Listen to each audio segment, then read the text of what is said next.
wassalam.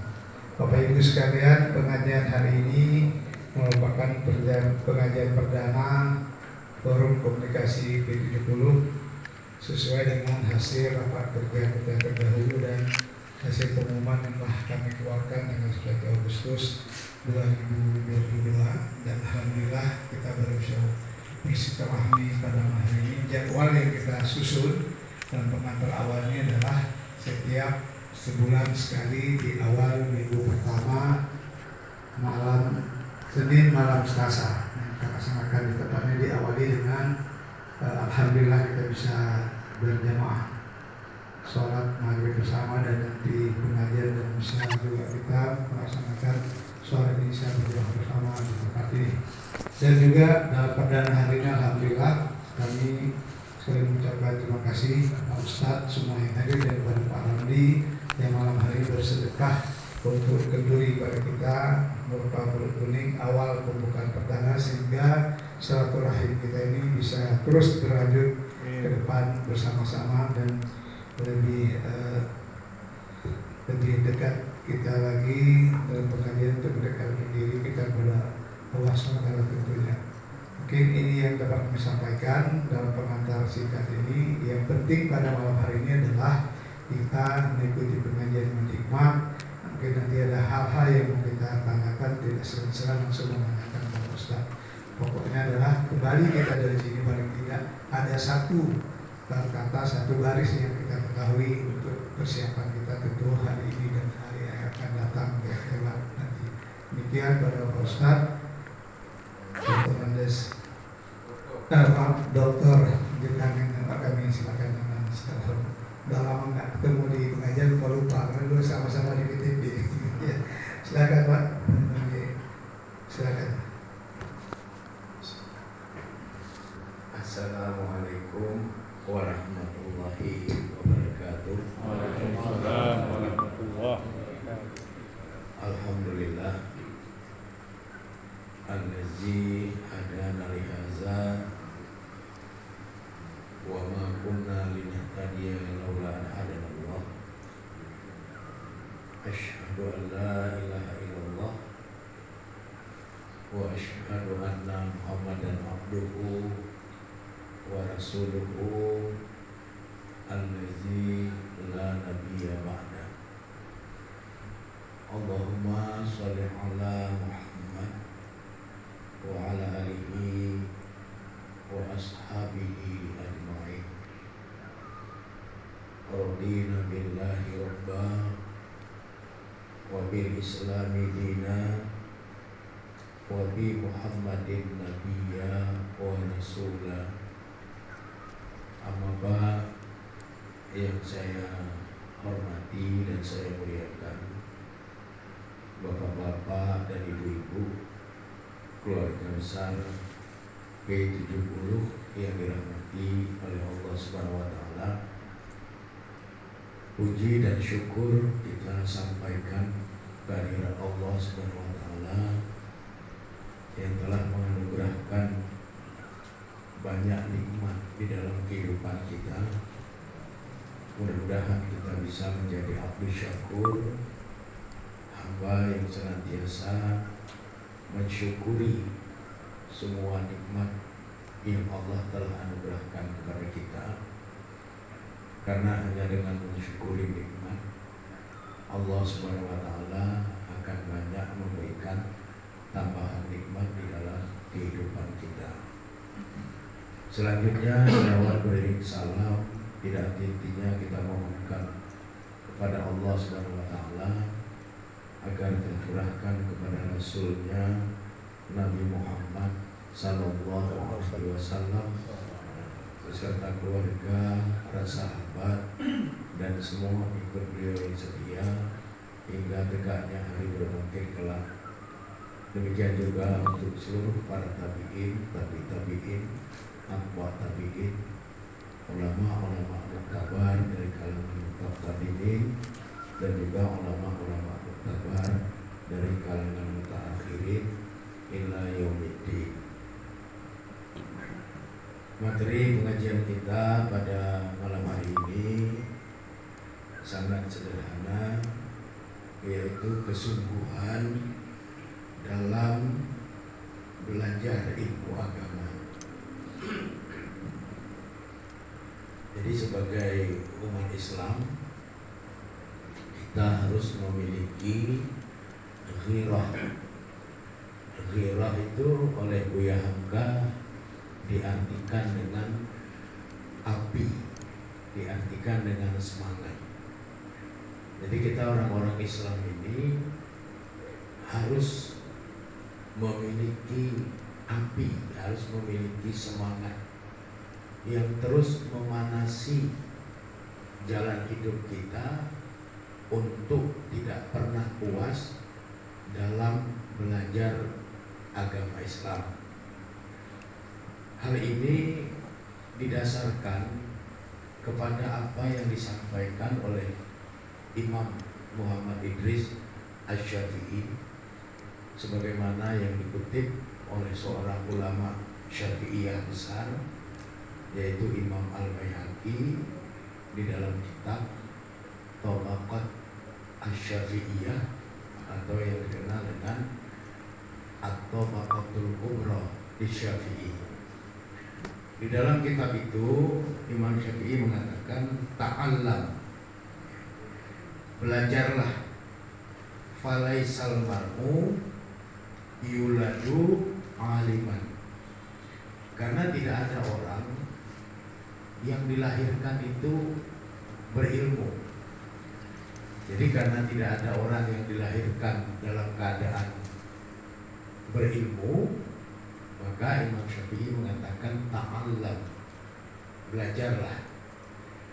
Apa yang disampaikan oleh Imam Syafi'i ini beliau sarikan, beliau ambil dari inti surat An-Nahl surat ke-16 ayat 78.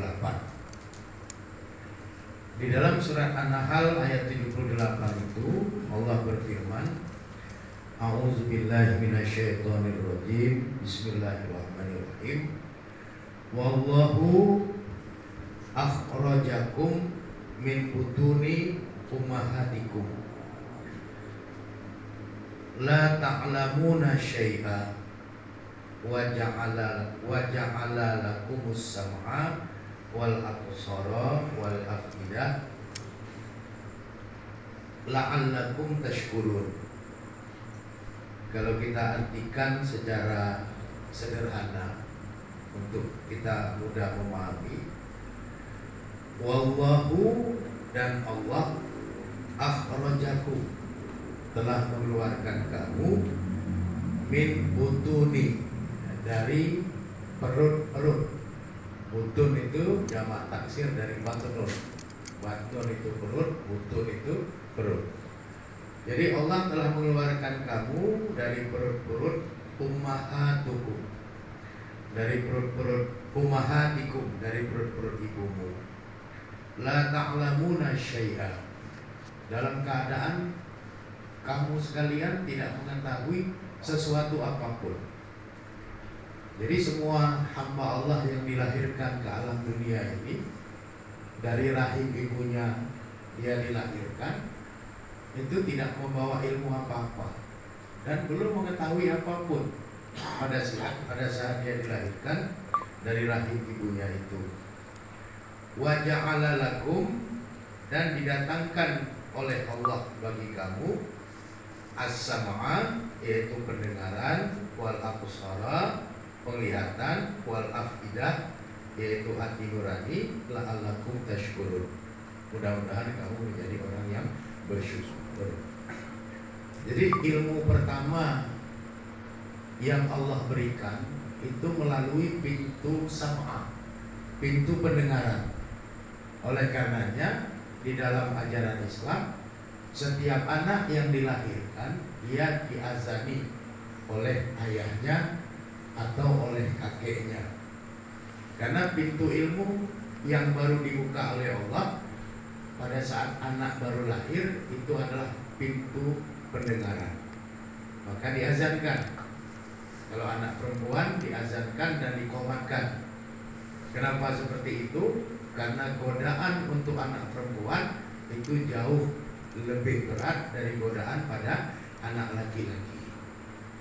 Kalau anak laki-laki berbuat aib tidak pernah nampak, tapi kalau anak perempuan berbuat aib terbawa sepanjang hidup dan rusak nasab, maka tidak cukup dengan diazankan, tapi didouble dengan iqamah. Dan pintu ilmu pertama adalah pendengaran.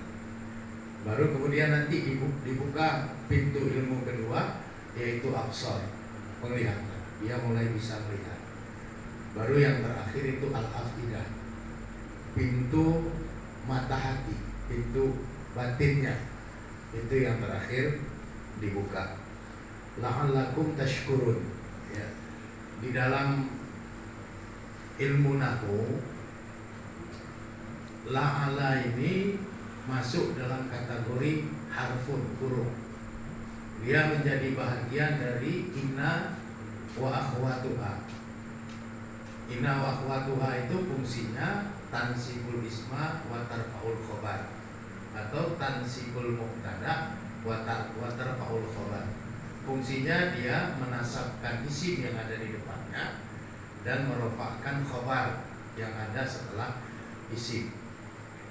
Jadi la'ala ini bagian dari inna wa akhwatuha kalau dilihat dari ilmu nahwu. Kalau dilihat dari ilmu balaghah, la'ala ini masuk dalam kategori tamanni. Tamanni itu artinya angan-angan atau harapan. Tamanni di dalam ilmu balaghah itu dibagi dua. Yang pertama disebut dengan tamanni taroji tawakuf, harapan yang dipastikan akan menjadi kenyataan. Jadi kalau Allah menggunakan kata la'ala, itu kalau syaratnya terpenuhi pasti terjadi. La'alakum tatakun di penghujung Al-Baqarah 183. Itu sering diartikan kamu pasti jadi orang yang takwa kalau syarat puasamu itu terpenuhi dengan baik. La'alakum tashkurun, kamu akan menjadi hamba Allah yang bersyukur kalau persyaratan syukur itu terpenuhi. Nah, tapi ada juga harapan yang tidak menggunakan la'ala, tapi menggunakan laita. Jadi nanti kalau kita pas mengkaji nadamah ba'dal maut, penyesalan setelah kematian, semua firman Allah di dalam Al-Quran yang menyebutkan tentang nadamah ba'dal maut, penyesalan setelah kematian, itu menggunakan kata laita. Ya laitani, itu semuanya pakai ya laitani. Ini penyesalan yang tidak akan mungkin berwujud kenyataan, penyesalan yang nggak bisa diperbaiki. Nah, jadi semua penyesalan setelah kematian itu difirmankan oleh Allah di dalam Al-Quran pakai kata laita, karena memang tidak bisa lagi diperbaiki, harapan yang tidak akan mungkin menjadi kenyataan. Jadi hanya tinggal menyesal, tidak bisa lagi merubah. Tapi kalau la'ala itu harapan yang dipastikan bisa jadi kenyataan. Jadi kalau Allah berfirman la'alakum tashkurun, itu bisa dipastikan kita bisa menjadi orang yang bersyukur kalau kita memang mau bersyukur kepada Allah dengan memenuhi persyaratan-persyaratan bersyukurnya seorang hamba. Jadi Imam Syafi'i mengingatkan kepada kita agar kita belajar, mempelajari agama, karena waktu kita dilahirkan kita tidak membawa ilmu apapun, dan itu disarikan oleh Imam Syafi'i berdasarkan ayat Al-Quran tadi. Kemudian di dalam hadis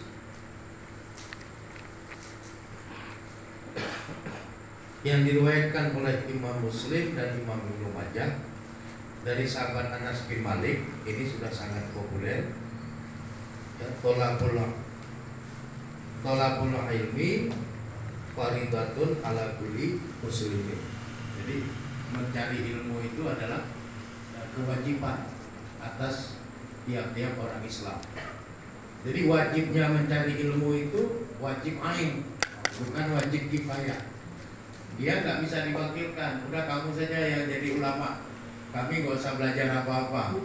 Itu benar perle. Kamu ajak banan, lanjut. Kenapa? Karena ada kewajiban ain. Kita harus menegakkan sholat. Kan nggak mungkin kita sholat harus lihat orang lain sholat dulu.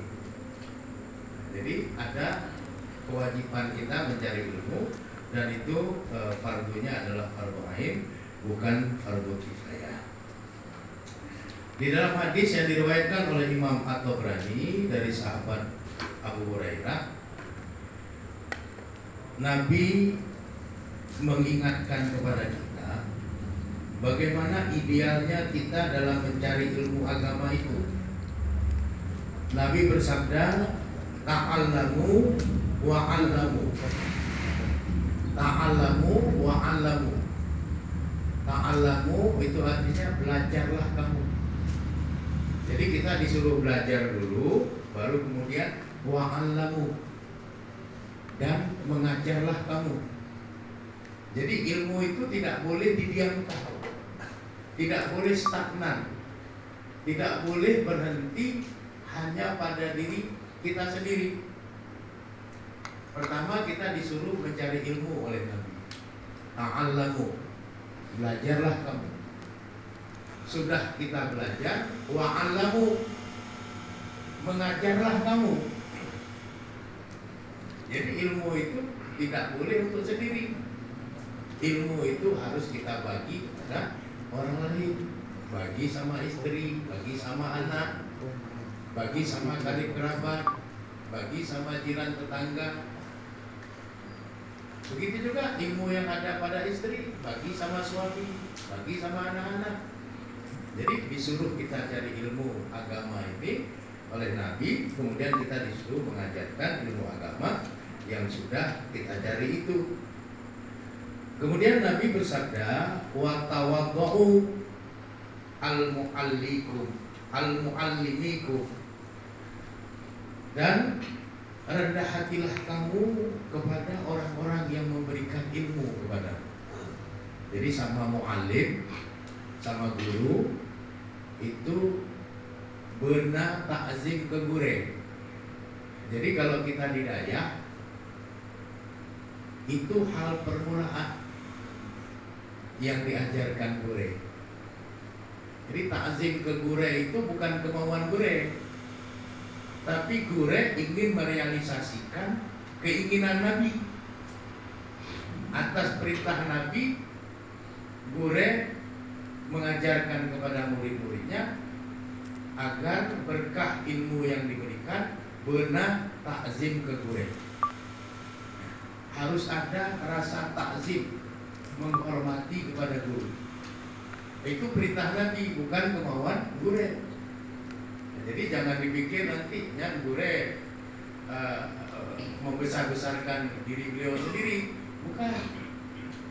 Itu bukan kemauan guru, tapi perintah Nabi Muhammad SAW atas umatnya.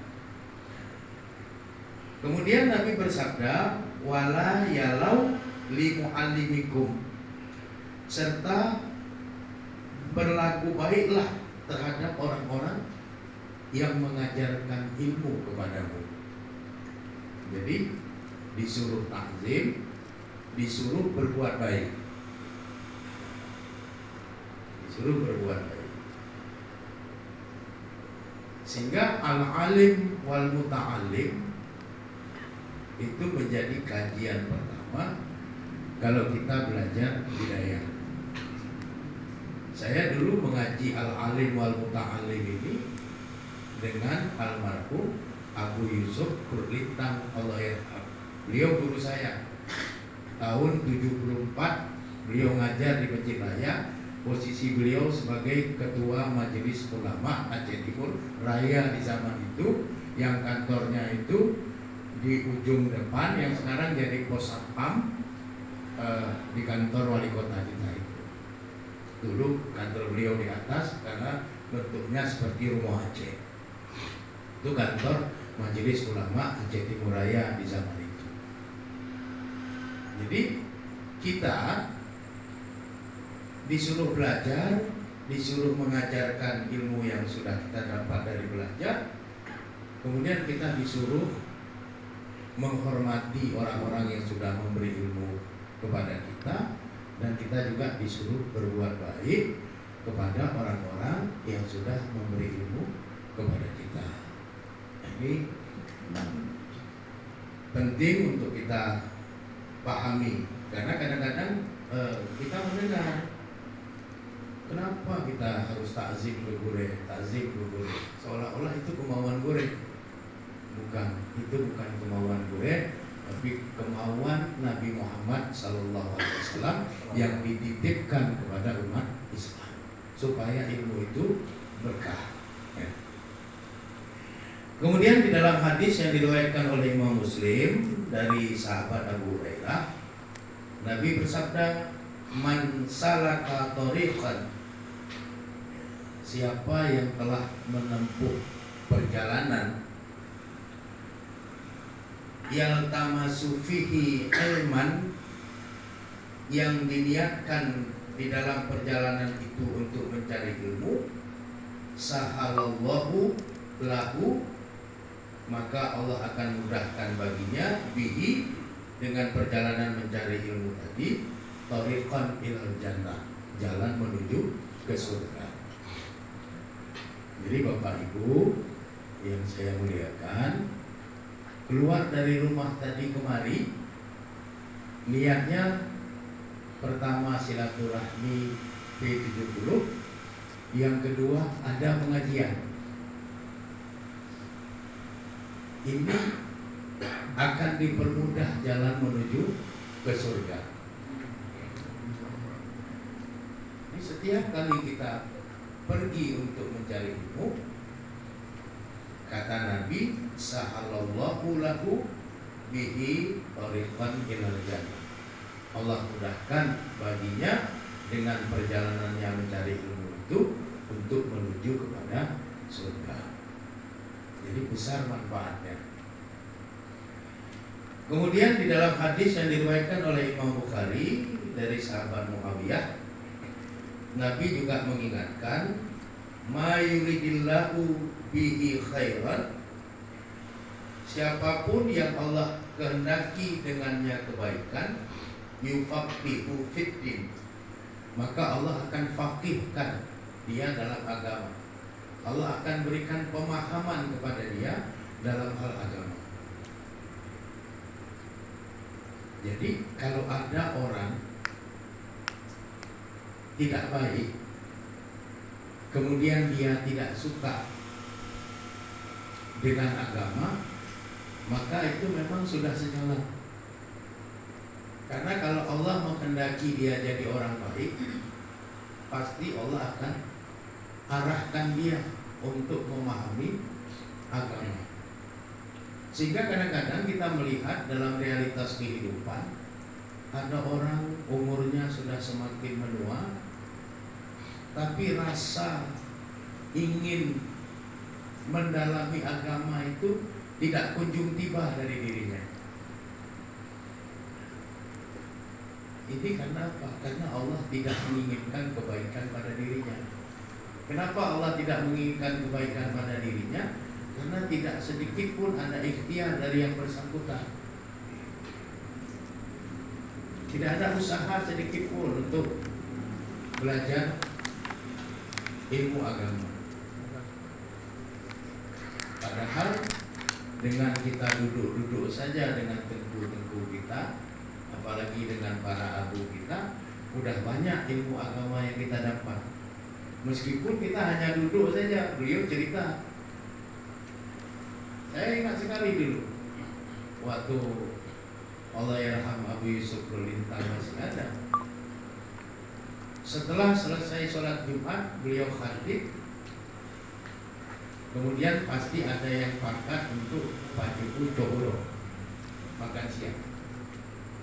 Dan selalu di restoran Erlina di zaman itu, restoran Erlina.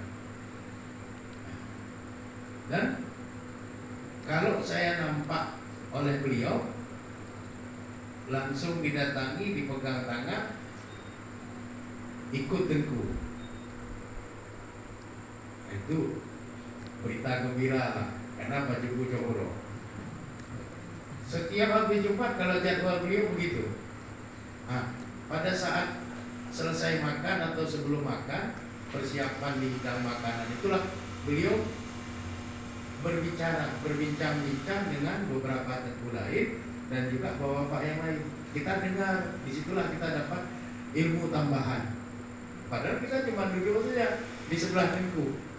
Tengku memberikan penjelasan, kita udah dapat tambahan ilmu. Nah, jadi seperti itulah cara Allah mengantarkan kita kepada kebaikan dengan diberikan kefakihan, pemahaman pada diri kita tentang agama ini. Kemudian di dalam hadis yang diriwayatkan oleh Imam At-Tabrani dari sahabat Anas bin Malik, Nabi juga menyampaikan kepada sahabat, ta'allamu lil ilmi sakinah. Jadi belajarlah kamu tentang ilmu agama itu lil ilmi sakinah. Ilmu itu untuk menenteramkan hati. Jadi kalau orang punya banyak ilmu, batinnya itu cenderung untuk tenteram.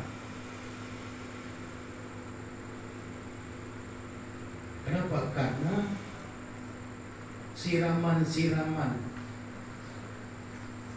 rohani dari agama itu membuat kita tidak gampang panik dalam menghadapi situasi.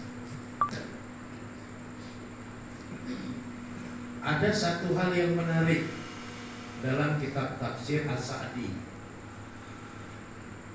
waktu membahas tentang ayat kelima surat Al-Fatihah, Iyyaka na'budu wa iyyaka nasta'in. Jadi Imam As-Sa'di mengatakan sirul Quran Al-Fatihah wa sirul Fatihah Iyyaka na'budu wa iyyaka nasta'in. Jadi semua rahasia Quran itu ada dalam surat Al-Fatihah, dan semua rahasia surat Al-Fatihah ada pada kata Iyyaka na'budu wa iyyaka nasta'in, ayat kelima surat Al-Fatihah. Kalau itu saja terpahami dengan baik oleh kita, maka sebenarnya kita sudah memahami banyak hal. Sebab kata Imam As-Sa'di, ada hadis qudsi yang diriwayatkan oleh Imam Ahmad yang menjelaskan tentang itu. Dalam hadis qudsi itu Allah berfirman,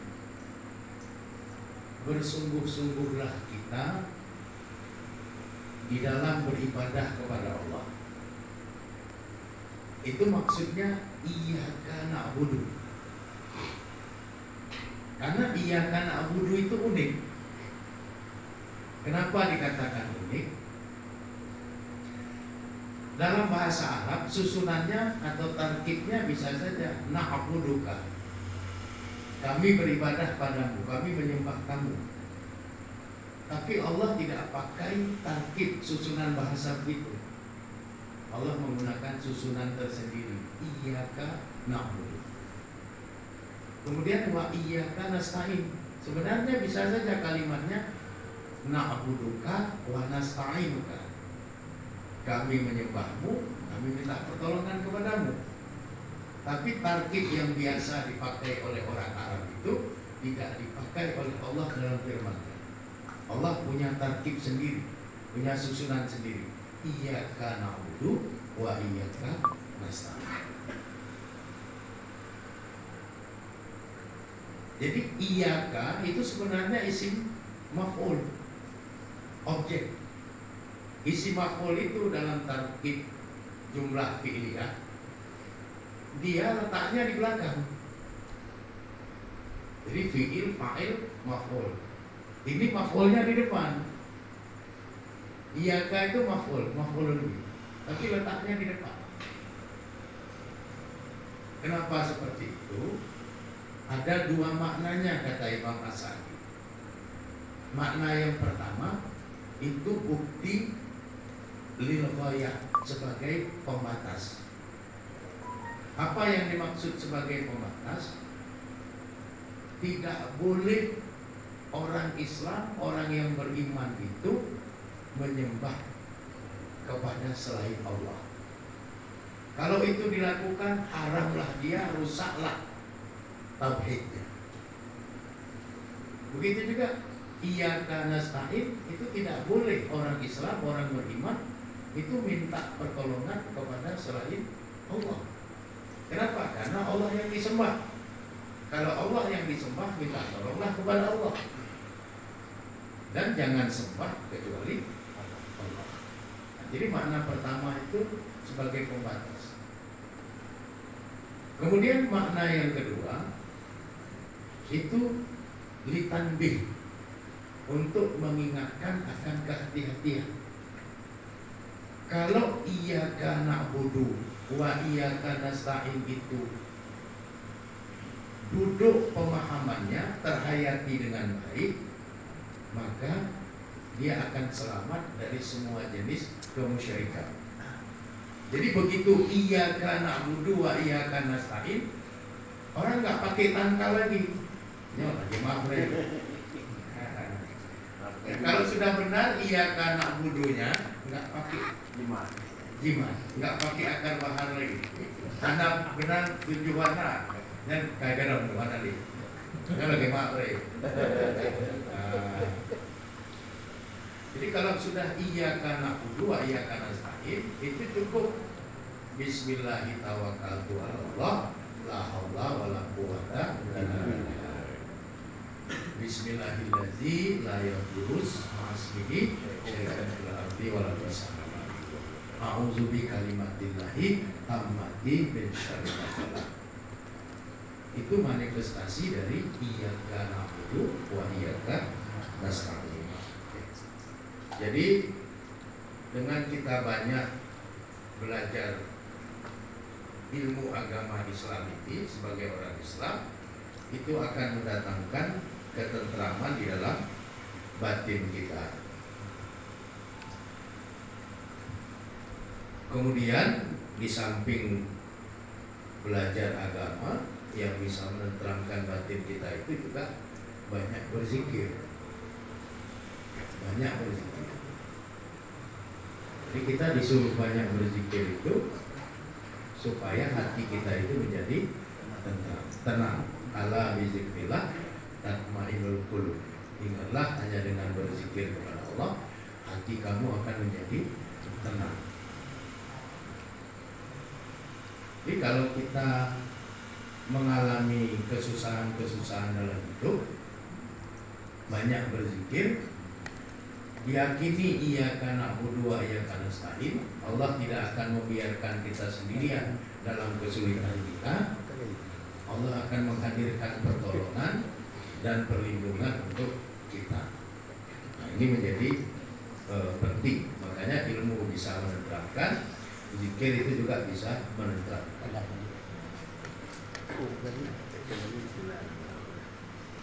Kemudian yang berikutnya, kita diingatkan oleh Rasulullah SAW dalam hadis riwayat Imam Bukhari dari sahabat Abdullah bin Mas'ud. Dalam hadis ini Nabi bersabda, la hasada ilas natain. Tidak boleh ada hasad, tidak boleh ada kedengkian kecuali dalam dua hal saja. Jadi semua jenis kedengkian nyata yang dua perkara. Dalam dua perkara itu kita boleh dengki. Apa itu? Yang pertama, rajulun ataqullahu mala fasulita ala halakatihi filha. Kita boleh iri, boleh dengki kepada seseorang atahullahu yang Allah anugerahkan kepada dia, malan ya, harta, fasulita ala halakatihi fil ard, yang kemudian harta itu dia realisasikan untuk kebenaran. Nah, ini sama orang seperti itu kita boleh iri.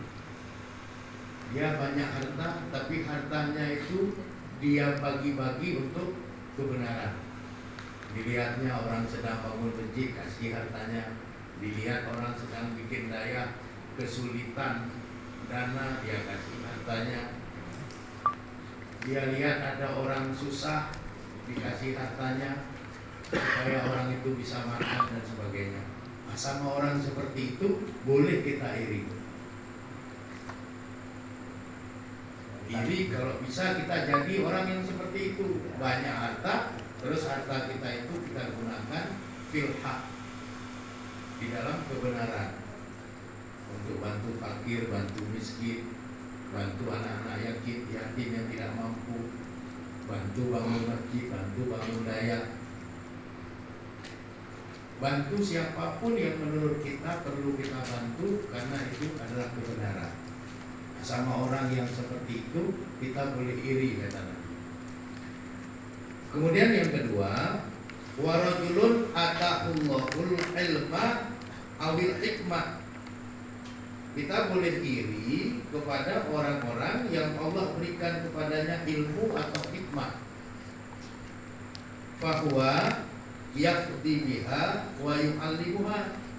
Maka dia kemudian memanfaatkan ilmunya itu dan dia juga mengajarkan ilmunya itu. Jadi ada orang punya ilmu atau orang punya hikmah. Jadi ilmu itu ada mahkota. Mahkota ilmu itu namanya hikmah. Waman utiyal hikmata faqad utiya khairun katsiran. Itu ayat Quran. Siapa yang Allah berikan al-hikmah, maka sungguh dia sudah diberikan kebaikan yang banyak. Jadi hikmah itu di atas ilmu. Imam Al-Ghazali di dalam kitabnya Al-Mishkat Al-Anwar, Relung di Balik Cahaya, beliau menjelaskan bahwa kalau orang berilmu itu sudah bermahkotakan al-hikmah, maka sempurnalah dia. Karena al-hikmah itu adalah mahkota dari ilmu. Jadi kalau ada orang punya ilmu, lalu dia mengamalkan ilmunya dan juga dia membagi ilmunya, ini luar biasa. Sama orang seperti itu kita perlu iri. Iri kita kepingin punya ilmu, punya hikmah seperti dia, kemudian kita mengamalkan ilmu kita, lalu kita membagikan ilmu dan hikmah yang ada pada diri kita itu kepada orang lain. Karena ada juga orang kalau punya ilmu kemudian dia tidak mengamalkan. Inilah yang di dalam, kalau dia Islam disebut dengan istilah Islamolog. Orang-orang Islam yang punya banyak ilmu tentang Islam tapi tidak mengaplikasikan ilmu keislamannya. Waktu disebut sama orang profesor, guru besar, waktu azan dikumandangkan, salat tak. Beliau pegah haba masalah ilmu, yang anda lawan. Kalau bicara tentang ilmunya, ilmu tentang Islamnya, tapi tidak diaplikasikan, tidak diamalkan. Ada yang seperti itu. Tapi yang seperti itu kita nggak usah iri, kata Nabi, kalau model-model itu. Untuk apa kita iri? Ada ilmu nggak diamalkan, ya kan? Nah, jadi yang perlu kita iri, orang ada ilmu diamalkan ilmunya. Jadi ada orang punya ilmu tapi tidak mengamalkan ilmu Islamnya, itu namanya, kalau dia Islam namanya Islam. Kalau dia bukan Islam, itulah yang disebut dengan orientalis. Orang-orang non-muslim yang mempelajari dunia timur dalam tanda petik Islam, tapi dia memang tidak mengamalkan ajaran Islam, karena dia perlu ilmunya, bukan untuk mengamalkan ilmu itu. Nah, kalau bukan Islam, sudahlah kita bisa memahami. Tapi ada orang Islam yang mempelajari Islam, setelah ilmunya banyak, dia tidak mengamalkan ilmunya. Kalau disuruh menjelaskan tentang sholat, rukun 13 sholat itu pokoknya kagumlah kita mendengar ulasannya. Tapi waktu jam sholat dia nggak sholat. Beres. Jadi nah yang laginya. Nah, itulah yang disebut dengan Islamullah. Jadi yang kita iri itu orang Islam yang ilmunya banyak, mengamalkan ilmunya, dan juga berkenan untuk membagi ilmunya itu. Nah, ini juga terkait dengan perkembangan zaman. Ada orang yang tidak mau membagi ilmu kalau tidak sesuai tarif. Yang gimana? Kenapa saya bicarakan begitu? Karena realitasnya ada. Jadi waktu kita datang ke tempat yang bersangkutan, kamu lagi dulu lah, nak acara maulid, wujud dulu lah sebagai pembicara. Kemudian dia tanya, padu, waktu dia tanya padu, dan udah hampa, ya? Sudah hampar. Wali kiro. Ya. Jadi ada yang seperti itu. Makanya kata Nabi, kalau kita mau iri jangan yang model begitu. Kita iri sama orang yang punya ilmu, dia mengamalkan ilmunya, sekaligus dia mau membagi ilmunya. Tidak dia patok harus bayar sekian. Karena ada yang model patok, kalau tidak sekian nggak datang dia. Atau kalau patokan tempat lain besar, bergeser dia.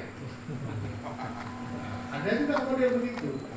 Nah, ini semua ada dalam kenyataan kehidupan. Tapi dengan yang begitu, kita tidak perlu iri. Yang perlu kita iri itu sama yang mengamalkan dan mengajarkan ilmunya itu dengan ikhlas. Yang terakhir, sedikit lagi, sikap dalam mencari ilmu itu, kata Imam Syafi'i, yang diutamakan itu 3 sikap dalam mencari ilmu. Yang pertama, al-muzallimah. Al-muzallimah ini artinya komitmen. Jangan kalau mencari ilmu itu sigogo aja, digogo hana. Dua uroja sidon hanaja. Nah, ini gak ada komitmen. Kata Imam Syafi'i, menyolaginya model nyat hanaja deh. Terus yang kedua, al-jiddu. Al-jiddu ini kesungguhan. Al-jiddu itu kesungguhan. Jadi kalau kita baca pengantar dalam kitab Al-Um itu, Imam Al-Muzani sebagai murid Imam Syafi'i itu menjelaskan, saking bersungguh-sungguhnya Imam Syafi'i dalam mencari ilmu, beliau selalu menjemput Imam Malik ke rumahnya waktu Imam Syafi'i belajar hadis dengan Imam Malik di Madinah. Makanya akhirnya Imam Syafi'i itu disebut dengan tongkat Malik. Imam Syafi'i disebut tongkat Malik karena Imam Malik itu sudah tua. Kesungguhan Imam Syafi'i menggali ilmu pada Imam Malik. Kalau Imam Malik mau ke Masjid Nabawi, beliau datangi rumahnya, lalu Imam Malik itu bersandar pada bahu Imam Syafi'i, dituntun masuk ke dalam Masjid Nabawi dari rumah. Makanya dipanggillah Imam Syafi'i sebagai tongkat Malik. Dan Imam Syafi'i sangat santun, sangat takzim ke guru. Ada satu kitab yang Imam Syafi'i tulis, tipis kitab itu, judulnya Ikhtilaful Malik, perbedaan dengan Malik. Malik itu gurunya. Dan kitab itu tidak beliau berikan untuk dibaca siapapun sebelum Imam Malik wafat. Kenapa? Menjaga perasaan gurunya. Meskipun sebagai murid ada hal-hal yang beliau berbeda dengan guru, itu biasa. Karena nanti Imam Ahmad juga ada perbedaan dengan Imam Syafi'i gurunya. Tapi mereka sangat menjaga perasaan guru. Tidak boleh dibaca oleh siapapun tulisan Imam Syafi'i yang judulnya Ikhtilaful Malik, perbedaan dengan Malik, kecuali setelah Imam Malik wafat, baru beliau memberikan izin. Nah, di bagian ini ada sedikit perbedaan dengan guru, tapi tanpa ada mencela, tetap dalam bahasa yang santun dan takzim, dan tidak menyalahkan. Karena berbeda itu tidak sama dengan menyalahkan. Itu santun sekali Imam Syafi'i. Berbeda tapi tidak menyalahkan. Kemudian yang ketiga, yang terakhir, al-muwazabah. Ya, al-muwazabah ini artinya konsisten. Kalau misalnya belajar hadis seperti Imam Syafi'i, belajar sampai habis, sampai tuntas. Wafat Imam Malik, baru beliau ke Baghdad. Begitu juga waktu di Mekah. Di Mekah beliau belajar Quran dan ulumul Quran. Setelah tamat baru beliau belajar hadis ke Madinah. Jadi selesai satu-satu, sehingga Imam Syafi'i punya banyak guru. Di Mekah belajar Quran dan ulumul Quran itu dengan Syekh Ismail bin Kustantin, ahli Quran, ahli ulumul Quran di Mekah. Tamat, beliau dapat rekomendasi untuk belajar kepada Imam Malik. Imam Malik wafat, baru beliau ke Baghdad untuk mendalami ar-ra'yu, pemikiran-pemikiran yang dikembangkan oleh Imam Abu Hanifah dan murid-muridnya di Baghdad. Nah, seperti itu. Jadi ada komitmen, ada kesungguhan, ada konsistensi. Itulah sikap dalam mencari ilmu yang diajarkan oleh Imam Syafi'i. Mengingat karena waktu Isya juga sudah tiba, dan barangkali juga nanti ada kegiatan lain karena ini ada silaturahimnya, saya padai saja. Kurang lebih saya mohon maaf. Pada Allah Subhanahu wa taala saya mohon ampunan. Adanallah wa iyyakum ajmain. Wallahu a'lam bishawab. Walhamdulillahirabbil alamin. Assalamualaikum warahmatullahi wabarakatuh. Bapak Ibu sekalian, demikian pengajian kita malam hari. Tentunya dalam pengajian malam ini ada beberapa hal yang telah kita catat bersama, baik dari sisi ilmu keilmuan agama, konsisten, tanggung jawab, yang perlu kita menjadi ingatan kita semua. Dan mohon maaf mengingat waktu untuk tanya jawab ini kita tiadakan. Insya Allah kita akan bertemu kembali dalam acara silaturahim pengajian ini pada Senin tanggal 3 Oktober 2022 bertepatan malam Selasa di Madinah. Namun demikian nanti kami akan beritahukan kembali, dan pengajian ini juga di bawah koordinator bidang pendidikan dan dakwah Pak Ustadz Hasanuddin dan teman-teman di seksi itu akan diumumkan. Terima kasih Pak Ustadz atas tausiah, atas pengajian pada malam hari ini, tentu menjadi iman dan takwa kita kepada Allah Ta'ala untuk kepribadian kehidupan kita, keluarga dan umat semua. Demikian, dan terima kasih sekali lagi kepada Bapak Ibu yang telah mensedekahkan panganan kadar pada kami, panitia maupun pada kita semua. Semoga ini mendapat berkah dari Allah Subhanahu wa taala. Amin ya rabbal alamin. Wabillahi taufiq wal hidayah. Wassalamualaikum warahmatullahi wabarakatuh. Kita lanjutkan dengan salat isya berjamaah di tempat ini. Kepada muadzin kami silakan.